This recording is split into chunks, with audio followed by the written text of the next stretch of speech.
রাসূল সাল্লাল্লাহু আলাইহি সাল্লামের জীবনের ঘটনাগুলো পাঠ করলে দেখবেন যে কোনো ব্যক্তি চাইলেই রাসূল সাল্লাল্লাহু আলাইহি সাল্লামের কাছে যেতে পারত, তার সাথে যে কোনো বিষয়ে কথা বলতে পারত, কিন্তু তিনি তাকে লম্বা বক্তব্য দিতেন না। আর দিনের ব্যাপারে আল্লাহ নবী সাল্লাল্লাহু আলাইহি সাল্লামের থেকে বেশি জ্ঞানী আর কেউ কি ছিল? এখানে কিন্তু রাসূল সাল্লাল্লাহু আলাইহি সাল্লামের সুযোগ ছিল তাকে উপদেশ দেওয়ার, দিনের দাওয়াত দেওয়ার, কিন্তু তিনি তা করতেন না। লোকেরা আসতো, তাকে জিজ্ঞেস করত, তিনি উত্তর দিতেন, এরপর তারা চলে যেত। এই ধরনের আলাপ আলোচনাগুলো বেশ সংক্ষিপ্ত হতো। এ থেকে আপনি ভালোভাবে বুঝতে পারছেন যে আল্লাহর নবী সাল্লাল্লাহু আলাইহি সাল্লাম বেশ ভালো একজন শ্রোতা ছিলেন, আর এটা তার একটা মহৎ গুণ ছিল যে তিনি একজন ভালো শ্রোতা ছিলেন। কিন্তু আমরা কি করি?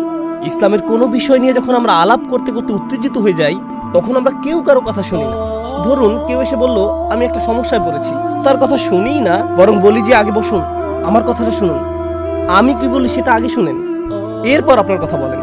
আমরা এটা করি কারণ আমাদের নিজেদের কণ্ঠ শুনতে আমাদের ভালো লাগে। এটা চরিত্রের অনেক বড় একটা সমস্যা, এবং এর ফলে আমরা মানুষদেরকে দিন থেকে আরো দূরে সরিয়ে দিচ্ছি।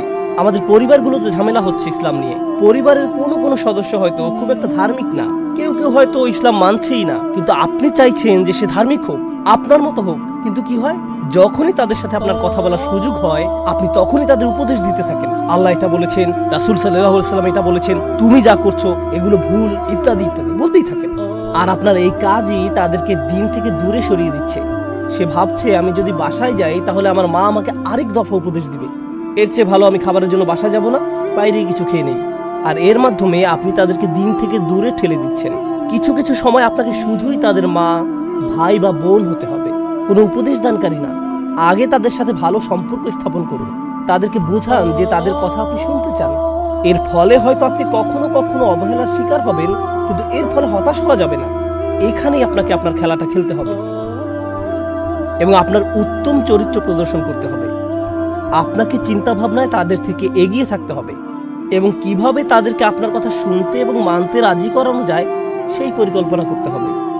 ওয়া ইন্নাকা লা আলা খুলুকিন আযীম, এবং আপনার মধ্যেই রয়েছে আদর্শ চরিত্র। এটা একজন মুমিনের অন্যতম সেরা গুণ। আমরা যদি আমাদের মুখ নাও খুলি, সেটাও কোনো সমস্যা না। সব সময় আমাদের কিছু না কিছু প্রচার করেই যেতে হবে এমন না। আপনি নিজেকে যেভাবে পরিচালনা করেন সেটাই একটা প্রচার। লোকজন হয়তো জিজ্ঞেস করবে, তুমি কিভাবে এমন হলে? আমি তো এরকম লোক আগে দেখিনি, তুমি এমন করে কিভাবে চিন্তা করো?